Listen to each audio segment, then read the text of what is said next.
ರೈತನೊಬ್ಬನ ತೋಟದಲ್ಲಿದ್ದ ಸೇಬು ಮರದಲ್ಲಿ ಒಂದೇ ಒಂದು ಹಣ್ಣು ಬೆಳೆಯಿತು. ಆತ ಅದನ್ನು ಕೊಯ್ದು ಇದನ್ನು ತನಗೆ ಅತ್ಯಂತ ಪ್ರೀತಿಪಾತ್ರರಾದ ಯಾರಿಗಾದರೂ ಉಡುಗೊರೆಯಾಗಿ ಕೊಡಬೇಕು ಎಂದು ಯೋಚಿಸಿ ಪ್ರಜೆಗಳ ಕ್ಷೇಮಕ್ಕಾಗಿ ಹಗಲಿರುಳು ಚಿಂತಿಸುವ ಅರಸನಿಗೆ ಒಪ್ಪಿಸಲು ನಿರ್ಧರಿಸಿ ಅರಸನ ಸಭೆಗೆ ಹೋದ. ಅಲ್ಲಿ ಆತ ಸೇಬನ್ನು ಅರಸನ ಮುಂದಿರಿಸಿ, ದೊರೆಯೇ, ಇದು ಬಹು ವಿಶೇಷವಾಗಿದೆ. ದೇವತೆಗಳ ಕೃಪೆಯಿಂದ ಈ ಏಕೈಕ ಹಣ್ಣು ನನ್ನ ತೋಟದಲ್ಲಿ ಬೆಳೆದಿದೆ ಎಂದು ಭಾವಿಸಿದ್ದೇನೆ. ಅಮೂಲ್ಯವಾದ ಹಣ್ಣನ್ನು ನನಗೆ ಪ್ರೀತಿಪಾತ್ರರಾದವರಿಗಷ್ಟೇ ಕೊಡಬೇಕು ಎಂದು ನಿರ್ಧರಿಸಿ ತಮಗೆ ಇದನ್ನು ಉಡುಗೊರೆಯಾಗಿ ನೀಡಬೇಕೆಂದು ತಂದಿದ್ದೇನೆ. ಸ್ವೀಕರಿಸಿ ಎಂದು ನಿವೇದಿಸಿದ. ಅರಸನು ಸೇಬನ್ನು ಹಿಡಿದು ನೋಡಿದಾಗ ಅದರಲ್ಲಿ ವಿಶೇಷವಿದೆ ಎಂದು ಅವನಿಗನಿಸಲಿಲ್ಲ. ಆದರೆ ಮುಗ್ಧ ರೈತನ ಪ್ರೀತಿಯನ್ನು ಶಂಕಿಸಬಾರದು ಎಂಬ ಕಾರಣಕ್ಕೆ ಸಂತೋಷ ವ್ಯಕ್ತಪಡಿಸಿ, ನಿಜವಾಗಿಯೂ ಅತ್ಯಮೂಲ್ಯ ಕೊಡುಗೆಯನ್ನೇ ತಂದಿರುವೆ. ಇದಕ್ಕಾಗಿ ನನ್ನಿಂದ ನಿನಗೆ ಏನು ಪ್ರತಿಫಲ ಬೇಕು ಕೇಳು ಎಂದು ಹೇಳಿದ. ರೈತ ಪ್ರತಿಫಲಕ್ಕೆ ಕೈಯೊಡ್ಡದೆ ಎಲ್ಲಾದರೂ ಉಂಟೆ? ಪ್ರೀತಿಯ ಕೊಡುಗೆಗೆ ಪ್ರತಿಫಲ ಸ್ವೀಕರಿಸುವುದು ಉಚಿತವಲ್ಲ ಎಂದು ನಿರಾಕರಿಸಿದ.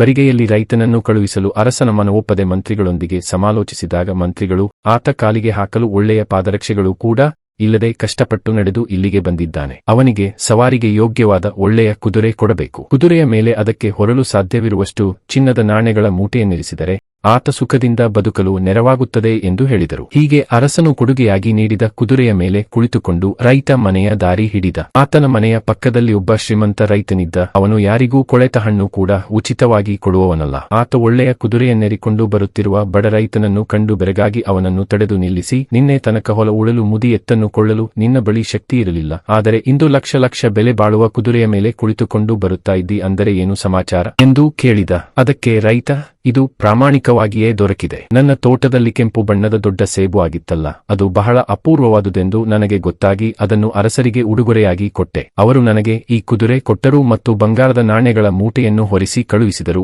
ಎಂದ. ಶ್ರೀಮಂತನು ತನ್ನ ತೋಟದಲ್ಲಿ ಒಂದಕ್ಕಿಂತ ಒಂದು ಹೆಚ್ಚು ಆಕರ್ಷಕವಾಗಿರುವ ಸೇಬು ಹಣ್ಣುಗಳು ಬೇಕಾದಷ್ಟಿವೆ. ಒಂದು ಹಣ್ಣಿಗೆ ಒಂದು ಕುದುರೆ, ಒಂದು ಮೂಟೆ ಚಿನ್ನ ಸಿಗುವುದಾದರೆ ತನ್ನ ಮನೆಯನ್ನು ಅದರಿಂದಲೇ ತುಂಬಿಸಬಹುದು ಎಂದು ಲೆಕ್ಕ ಹಾಕಿದ. ಅವನು ಚಂದಚಂದದ ಸೇಬು ಹಣ್ಣುಗಳನ್ನು ಕೊಯ್ಯಿಸಿ ಗಾಡಿ ತುಂಬ ಹೇರಿಕೊಂಡು ಅರಸನ ಸನ್ನಿಧಿಗೆ ಹೋಗಿ, ನಾನು ಬಡ ರೈತ, ನನ್ನ ತೋಟದಲ್ಲಿ ಅತ್ಯಮೂಲ್ಯವಾದ ಸೇಬು ಹಣ್ಣುಗಳು ರಾಶಿರಾಶಿಯಾಗಿ ಬೆಳೆದಿವೆ. ಇದು ಯೋಗ್ಯರಾದವರ ಬಳಿಗೆ ಸೇರಬೇಕು ಎಂಬ ಆಶಯದಿಂದ ಎಲ್ಲವನ್ನೂ ಕೊಯ್ಯಿಸಿ ತಮಗೆ ಸಮರ್ಪಿಸಲು ತಂದಿದ್ದೇನೆ ಎಂದ. ಅದಕ್ಕೆ ಅರಸ ತುಂಬಾ ಸಂತೋಷವಾಯಿತು. ಈ ಹಣ್ಣುಗಳಿಗಾಗಿ ನೀನು ಯಾವ ಪ್ರತಿಫಲ ಬೇಕು ಎಂದು ಬಯಸಿದರೂ ಅದನ್ನು ಕೊಡುವ ವ್ಯವಸ್ಥೆ ಮಾಡುತ್ತೇನೆ ಎಂದು ಹೇಳಿದ. ಅದಕ್ಕೆ ರೈತ, ನಾನು ಇದನ್ನು ತಂದಿದ್ದು ಪ್ರತಿಫಲದ ಬಯಕೆಯಿಂದ ಅಲ್ಲವೇ ಅಲ್ಲ, ನನಗೆ ಏನೂ ಬೇಡ ಎಂದು ಹೇಳಿದಾಗ ಅರಸ, ಪ್ರಜೆಗಳಿಂದ ನಾನು ಯಾವ ವಸ್ತುವನ್ನು ಉಚಿತವಾಗಿ ಸ್ವೀಕರಿಸುವುದಿಲ್ಲ, ಅದಕ್ಕೆ ಪ್ರತಿಫಲ ಕೊಡಲೇಬೇಕಾಗುತ್ತದೆ. ಏನು ಬೇಕಿದ್ದರೂ ಕೇಳು, ಕೊಡುತ್ತೇನೆ ಎಂದ. ಶ್ರೀಮಂತ ರೈತ ಮನಸ್ಸಿನಲ್ಲೇ ಸಂತೋಷಪಟ್ಟು ಅರಸರು ಪ್ರೀತಿಯಿಂದ ಏನು ಕೊಟ್ಟರೂ ಅದನ್ನು ತೆಗೆದುಕೊಳ್ಳುತ್ತೇನೆ ಎಂದು ಹೇಳಿದ. ಗಾಡಿ ತುಂಬ ಹಣ್ಣು ತಂದಿರುವ ಇವನು ಬಡವನಲ್ಲೆಂದು ನಿರ್ಧರಿಸಿ ಅರಸ ಆತನ ಬೆರಳುಗಳಲ್ಲಿ ಉಂಗುರಗಳನ್ನು ಧರಿಸಿರುವ ಗುರುತನ್ನು ಕಂಡು ಆತ ದುಡಿಯುವವನು ಅಲ್ಲನಿಸಿತು.